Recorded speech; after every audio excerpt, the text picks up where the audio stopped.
გახლავართ ნეიტრალური ყოველი ორივე პარტიისგან განსხვავებით და ჩემი შეფასება არის ასეთი, რომ ყოველგვარი ძალადობა უნდა იყოს დასჭადი, მით უმეტეს საარჩევნო პერიოდის განმავლობაში და არჩევნების დღეს, მაგრამ მე ვაკეთებ ამავე დროს დასკვნას ასეთს, რომ ორივე მხარე ჩამოსულების, როგორც ნაციონალების ლიდერებისგან, ასევე ის სპორტსმენების ჯგუფი იყო აგრესორი, იყო სწორედ ამ ქაოსისთვის გამიზნული.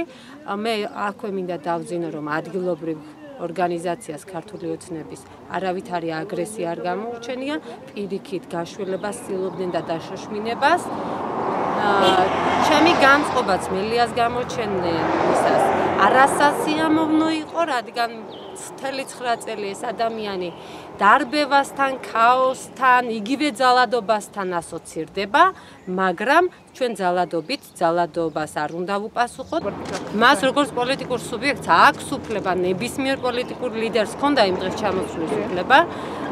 სწორედ ამ ფაქტს ვგმობ მე, რომ არ შეიძლება აგრესიულად მივმართოთ, მიუხედავად იმისა, რომ ის არანაკლებ მოძალადეა, ვიდრე ეს სპორტსმენები. მინდა ამას გავუსვათ. არანაკლებ მოძალადე იყო წლების განმავლობაში ნიკა მელია, ვიდრე ეს სპორტსმენი ბიჭები, რომლებიც ამ გაუგებრობაში ვიღაცამ სპეციალურად და შეგნებულად გახვრიტეს.